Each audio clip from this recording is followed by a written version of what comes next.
All right, so good afternoon, everyone, and welcome to our second public meeting related to the budget. Here, this is our third, maybe, our public meeting related to the 2022 proposed budget. My screen just did something real crazy, so let me. I don't know what that's about. Hold on just a second.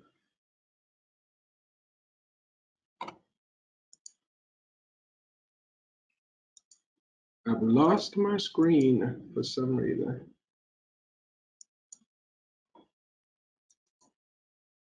Pardon me as I try to, looks like I might need to reconnect.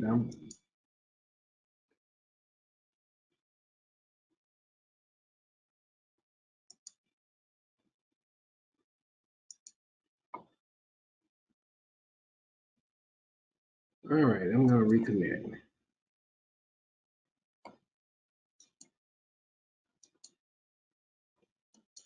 Okay, I'm sorry.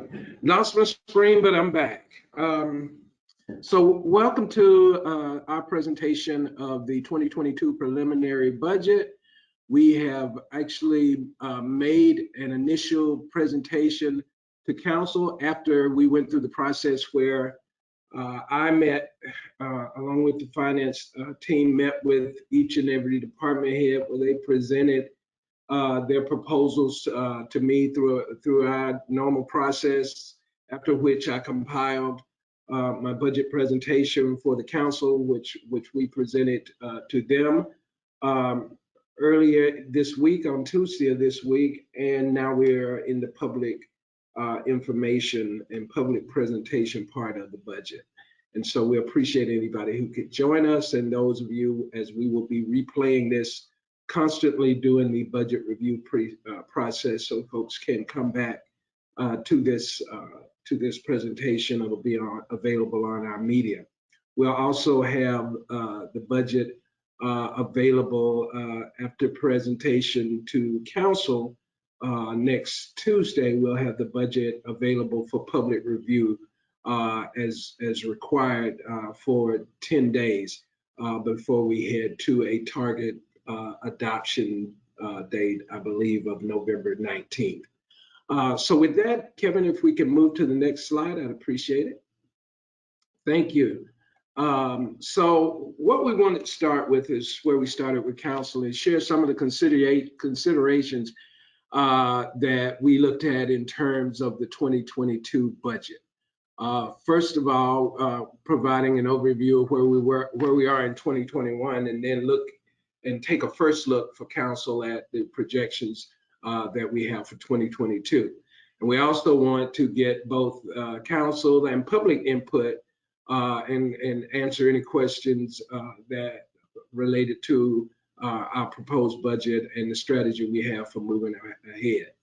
I'll start off by saying that, as we have in prior years, we have kept our operations under budget for 2021, and our revenues are tracking pretty well, even under the COVID pandemic considerations. Some areas aren't tracking as well, but overall, in terms of the bottom line of the budget, things are tracking really well. We keep knocking wood to make sure we don't have any unexpected issues come up between here and the end of the year. We do have some costs are up related to us having dual locations because of renovation of the city hall. So things like, obviously, our IT, telephone operations, some other operations related to operating the police department out of City Hall still, and the rest of the administrative offices over at 1700 Markley. So we anticipated that would happen. Obviously, we've got costs for occupying this space, other costs for occupying this space as well that are part of that. We also looked at, in terms of where we see some cost increases over the prior year, and for where we're tracking, above budget have to do with labor costs. And those really are around legal issues because of contract negotiations with labor, and also dealing with what has been an unusual amount of grievances, and we believe that those grievances are pretty much related to an outcome of COVID fatigue. Those grievances, as we shared with council, have not, for the most part, have been situations where the municipality has prevailed in its position and have had to do with calculation of vacation time and, or sick times. Things like that. So we do have those costs. Property taxes are tracking okay, and we've been fortunate that in both these 2020, 2021, they tracked better than we expected. Active 511 taxes like earned income tax, business privilege tax, etc. They're doing better than we expected, much better than we expected, as a matter of fact. And the good news is we'll use those revenues to help offset the projected deficit that we were seeing between revenues that are being collected, which are down overall, and expenditures. Again, which we're operating well in terms of below what we projected as our expenditures. Because of how well we're doing, we might not have to use the $825,000 in fund balance that was allocated in the last budget cycle for this year. Council, those who followed the budget may recall that council had a three-pronged approach, approved a three-pronged approach that we used to deal with budget. Part of it was cuts in operations. We did that. Part of it was use of about $825,000 of fund balance. And then the third part was a $1 mil tax increase. And that was certainly as opposed to trying to cover the basically about a $2.4 million gap in between revenue and expenditures that were projected for this year, rather than try to do that as just a tax increase, which everyone was looking to avoid. We minimized it to the point of being able to keep our operations going at normal level and make as minimal tax increase impact as we could for residents. Next slide, please.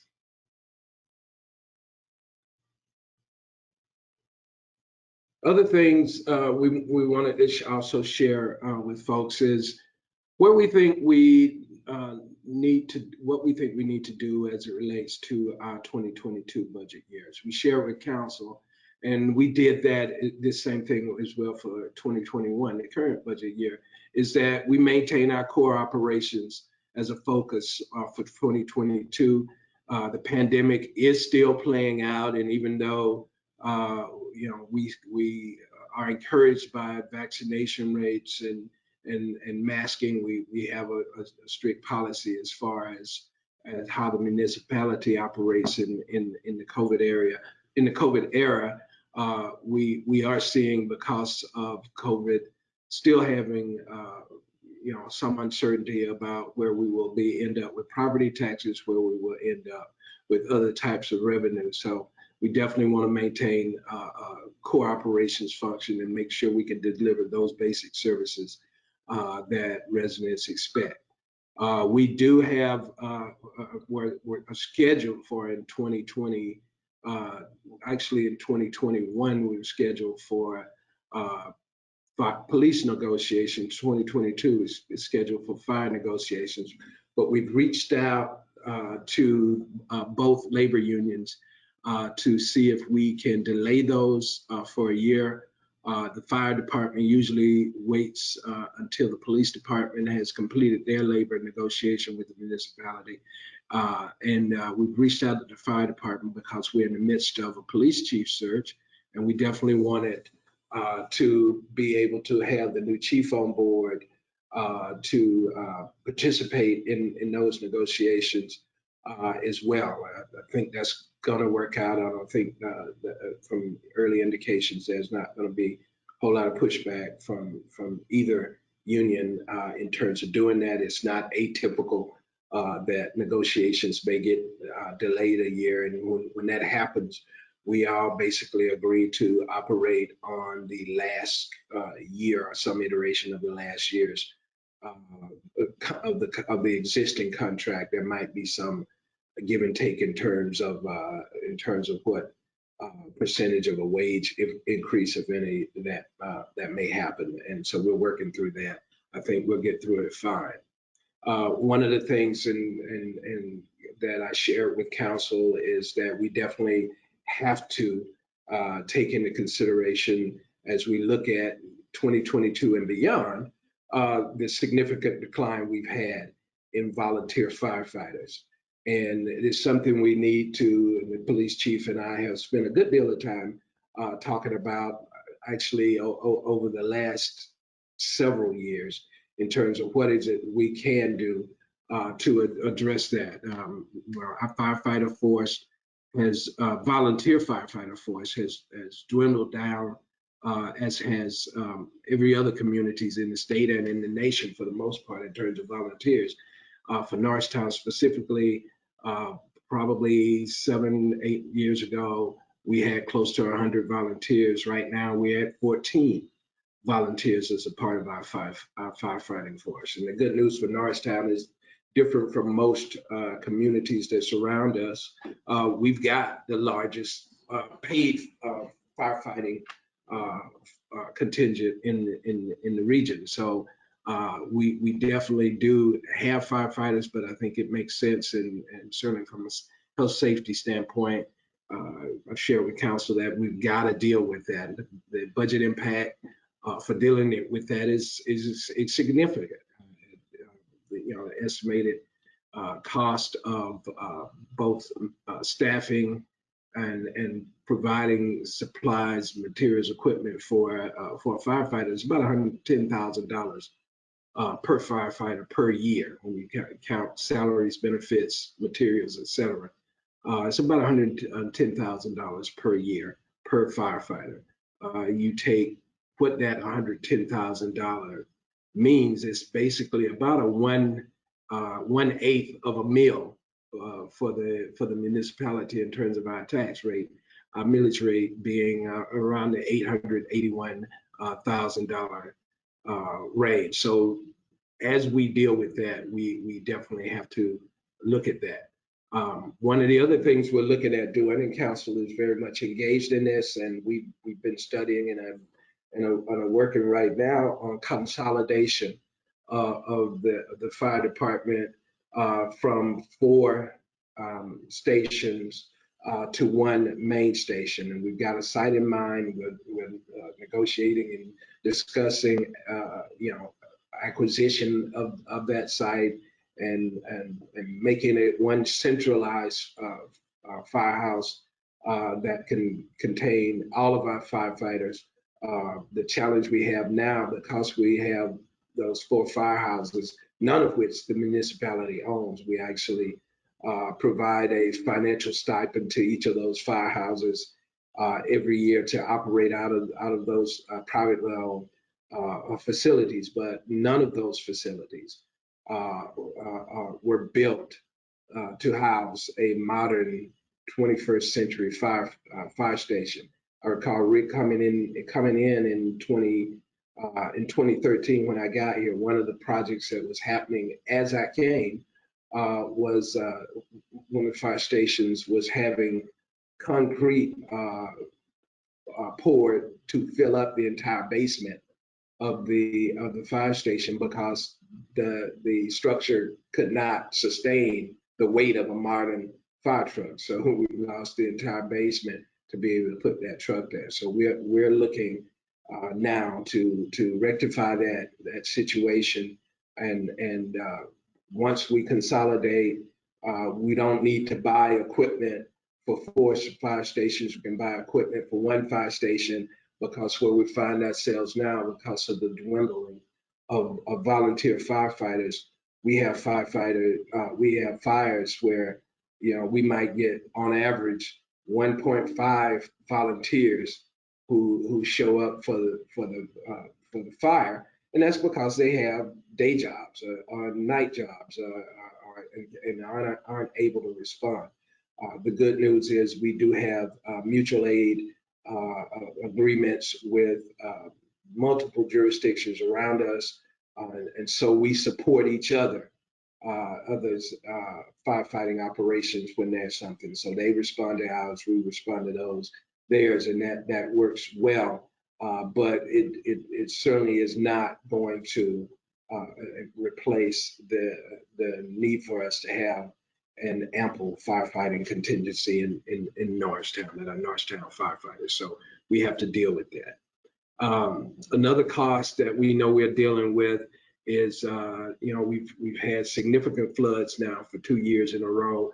All this happening with climate change, and we expect that is a phenomenon that is not going to be a 100-year flood.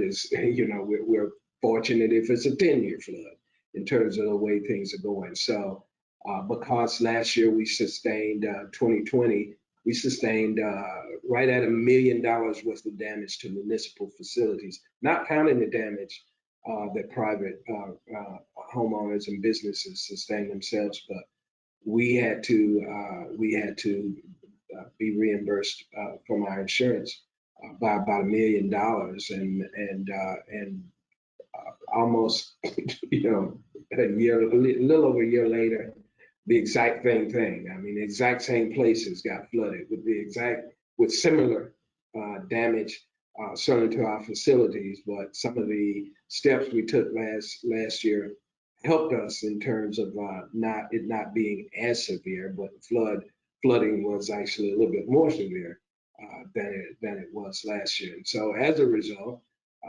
we expect that our flood insurance costs are going to go up significantly. We should be getting those numbers in shortly, because it is based on your experience. What is the annual experience you have in terms of what we pay as premiums versus what we take in? I'm sorry, versus the claims that we made, and our claims were significant in this last cycle, and so far in this year as well. So we expect those insurance costs to increase. We also know that we will have some new property tax and Act 511 tax revenue ahead with developments that we have on the table.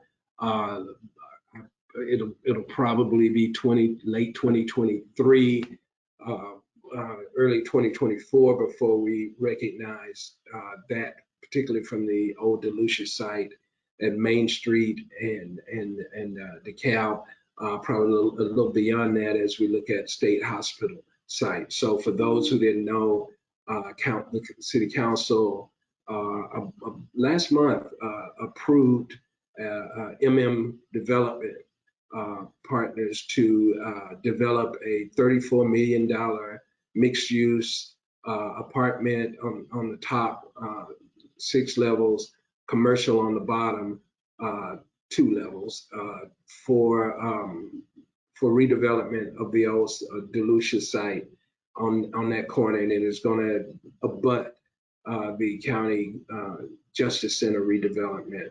We're excited about that because not only does it provide additional market rate housing for the municipalities and for residents, but it also provides for jobs and much needed commercial activities. So we'll see an increase in property values in town, which impacts the millage rate, which in turn impacts what rate of taxes we have to charge to meet our obligations as a government.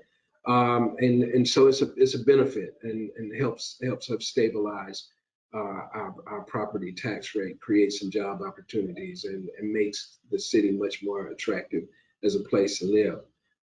Same thing with the state hospital. We expect that the 68 acres that the state has agreed to convey to us off of that state hospital grounds, we're expecting around February of 2022 for those 68 acres to be conveyed. Demolition activities are starting now out there on the state, those 68 acres, so that we will get the property as free and clear as possible for us to immediately go out for redevelopment of the site. We're going through the process now of preparing a redevelopment RFQ to send out and get proposals for how that site should be developed, just as we did with this dilution property. We look at that project being, multiple times more than the $34 million M&M project on the Calvin and Main Street. So we're excited about that and all of the job revenue, property value opportunities that brings to the community as well. We also, this year, council did a couple of things to stimulate development for residents and to improve housing stock.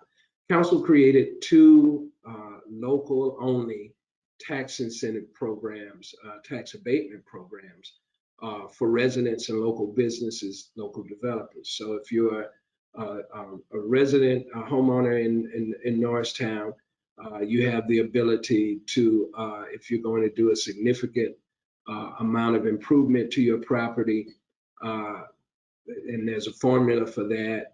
If you meet the threshold for that improvement to your property, you're eligible for tax abatement on the new improvements. So you would pay your current tax, but as you make improvements to the property and property values, obviously the property's value will go up.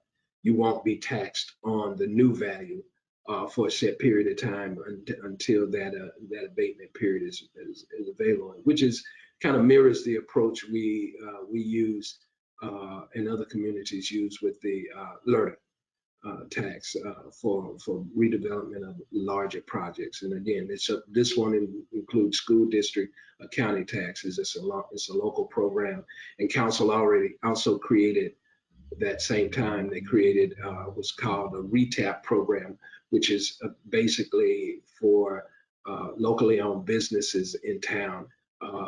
If they want to do redevelopment of their businesses, they can get a tax abatement on the improvements that are made for those businesses for a set number of years as well. So we encourage folks to contact our planning and development office or go to our website for MTIP, MTIP, or RETAP, RETAP, to look at those two programs on our website. The council put in place to assist in residential and commercial development for Norristown residents and businesses. And so we're in a wait and see mode. That's been it. They adopted that probably about 2 or 3 months ago. And so word is getting out, and we're in a wait and see mode to see what that impact will be. But we definitely, the intent is to deal with a lot of the blighted properties or declining properties in town. Again, increase property values, make the community more desirable and livable for its residents. We did receive, changing subject, we did receive authorization for about $20.2 million in American Rescue Plan Act funds that to assist communities with recovery from lost revenue and the hit to the economy as a result of COVID. The way the program works, the municipality received 1/2 of that this year, and the next, which is $10.1 million, and we'll receive the other half next year. Council has commissioned staff, directed staff to commission a group to work with us, because as with all federal funds, it's just not a situation of where we can just say, we want to do that, let's spend the money. As we go and through this process, it keeps evolving in terms of what the requirements are and how we can spend the money. And so it's certainly, as we are having discussions, almost a weekly discussion of what's eligible and not eligible, and resulting in a lot of discussion with our consultants, with the feds, and there continues to be updates and training in terms of how we can use the money. Well, good news is we do and have gotten verified on some things. One of those things is that the intent was that one, that governments could use the money to deal with lost revenue to operate the government, and so we have to identify that revenue that we lost, property taxes, other taxes, and those are eligible uses. We took a look at that, and we got council approval for our 2020 losses, which are about $3 million, and plug that gap. We can also we have to look at 2021, 2022 as things happen. The other thing that council has also approved us to do, which is a qualified reuse of the funds, is because of the desire for the federal government for folks to be outside, exercise, get clean air, and get out of enclosed spaces. They made rehab and improvements in parks and open spaces part of what can be funded. So council has already approved us for completing upgrades of all of our parks. And so we're working now that we've gotten some parts, the equipment has been ordered to do that. At others, we're looking at doing some specs, particularly as we look at large park like Elmwood Park, which has a lot of issues, not just with the equipment, but also, as everybody can attest to, flooding issues that we have to deal with, and storm drainage issues.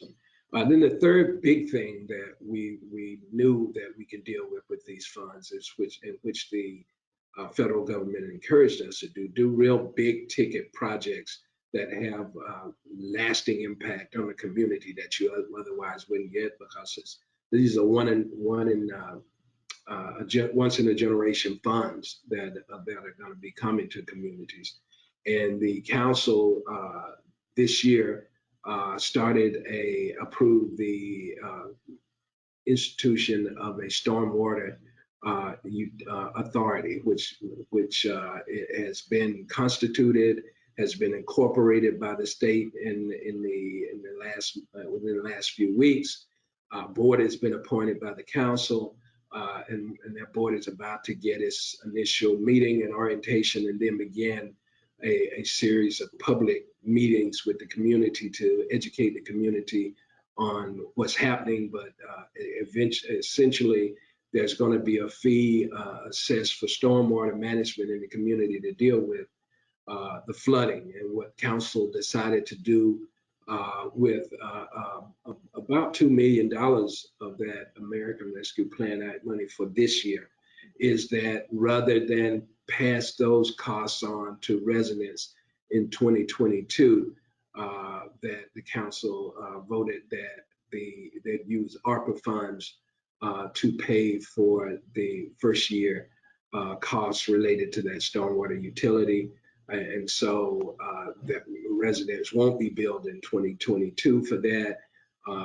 There's still, again, about a little over $14 million that council has to account for between the remaining $4+ million from 20 that we received out of the 10 we received this year, plus another $10.1 million next year. And one of the other things that we're going to be doing is, as we've been putting ideas together, council's been putting ideas together, on the table now is for us to have a series of town hall type meetings with residents to get their ideas. We've been getting some ideas, to get their ideas for ultimately for council to decide how they want to allocate those monies. And I know there are several things on the table to deal with, more to deal with. Alternative opportunities for high school youth in town. Also looking at other infrastructure type projects that we otherwise would have to borrow money to accomplish. And part of the guiding mission for council is let's do those things where we can either avoid or delay impact on residents as far as taxes. And so those things are the primary things that council is looking at, and there'll be a lot more information coming in the coming months and a lot more input being requested of residents in the coming months on how those funds can be used. But we definitely for 2022 will use them to assist with capital purchases, since police, fire capital purchases that otherwise would be paid for by tax dollars or by borrowing, which ultimately ends up being tax dollars, and that would hit the general fund revenue, which directly taxes. So these purchases that council and costs that council is covering with COVID, with ARPA money, it definitely is helping to not pass those costs on to residents. And so we're going to be looking at what we can do within limits, regulatory limits, and getting some feedback from the community as well. We know now that we started this budget process here with about a $2.4 million gap between revenue that we were collecting and expenses, and 2.4 in the negative, not in the positive. And so what we've been doing as we got this budget prepared for council is looking at things that we knew that we can do to reprioritize and trim, et cetera, to bring that gap down. And we've gotten that gap down to $1.2 million. We expect that, as is the case always, revenues for the municipality typically remain flat, but our costs increase annually.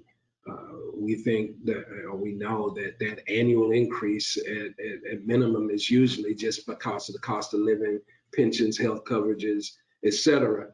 And modest costs, usually, it's unusual in COVID times, but modest costs in the cost of materials and supplies usually means that we're going to have about an annual $1.2 million revenue gap that we have to address some ways.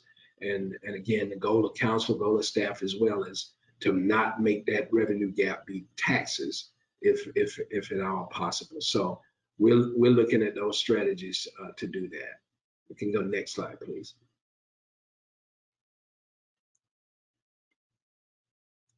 So I'm going to turn it over to Kathy Feister, our finance director and CFO, to talk about the revenue summary and for 2022.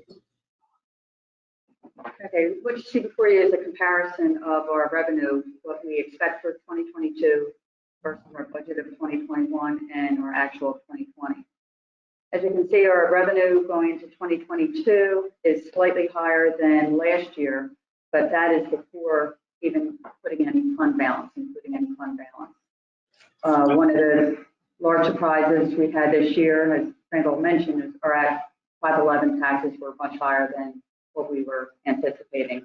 So that's helping us a great deal, as well as our real estate property tax rate is, collection rate is still very good. Other than that, everything is pretty much level. So basically that's good news. Unfortunately, we're still a little bit short to cover the increase in expenses, but we have plans to hopefully cover for that. Okay, that's it for revenues. The next slide will show expenditures. Again, it's showing 2022 versus 21 and 2020. Each year there's increase of salaries. Most of that is do contractually with our unions.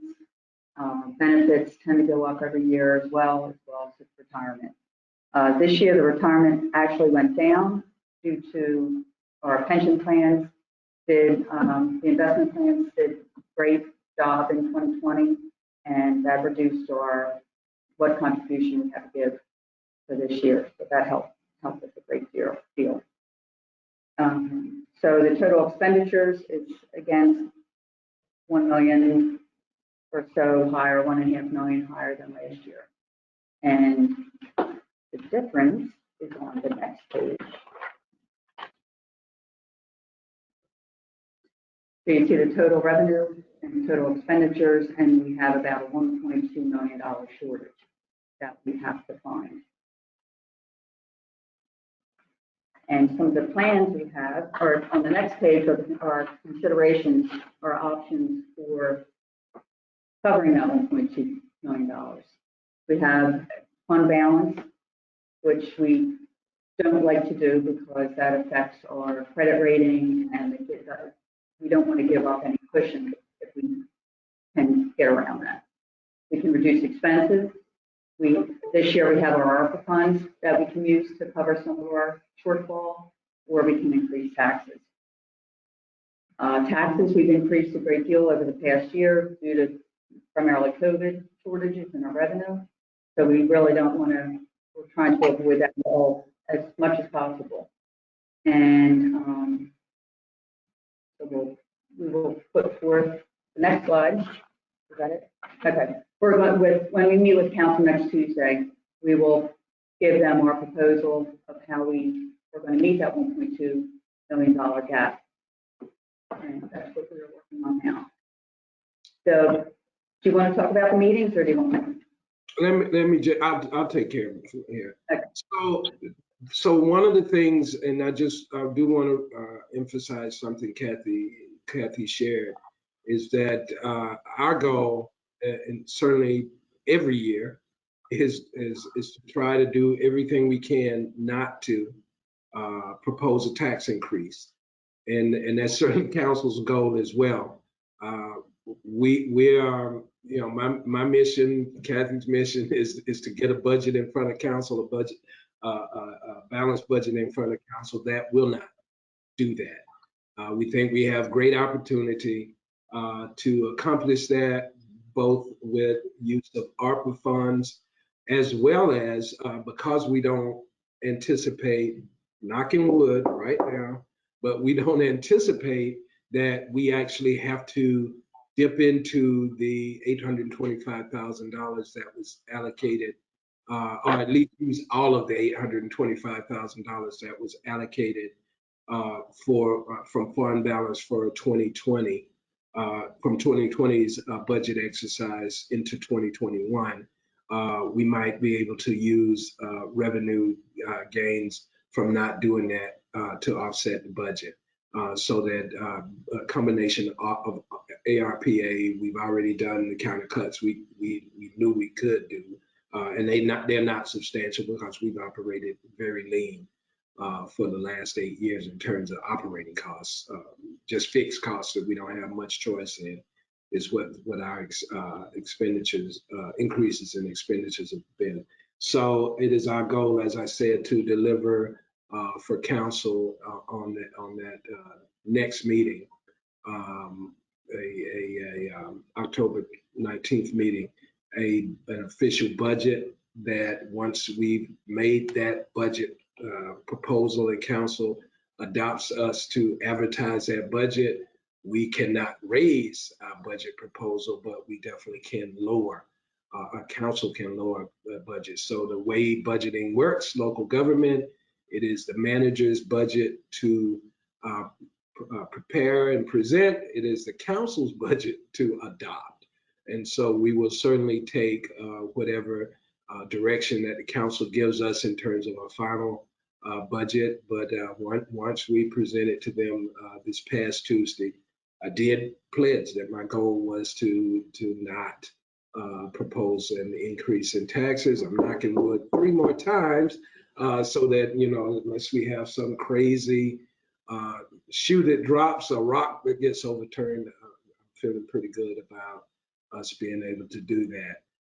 We've got one more public meeting on Monday at 6:30 again over in the MCIU building, in which we will make a final public presentation as required by law on the budget. Then we'll make the Tuesday formal presentation of the budget to the council. Once that happens, between Wednesday, October 20th, Saturday, October 30th, the budget is under a public review process.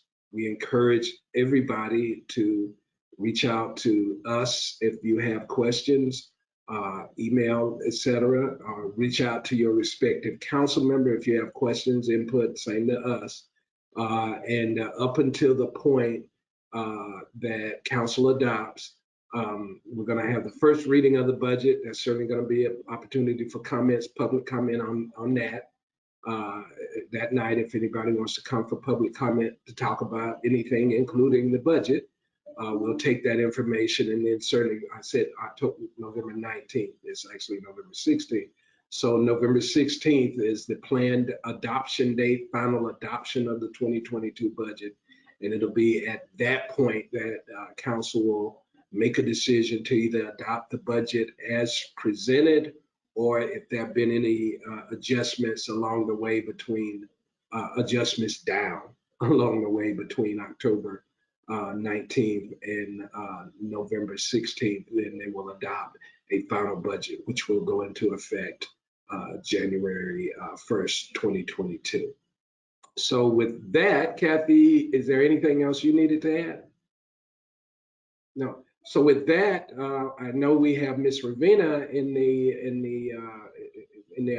audience, and we will open the floor to any questions that you might have. Hi, good afternoon, everyone. Thank you so much for the presentation and for allowing me to ask a question. Over the past 19 months with the COVID-19 pandemic, it obviously, as you've mentioned, has put us, financial strain. How has the pandemic and the public health crisis impacted Norristown's economy as well as the financial situation at large?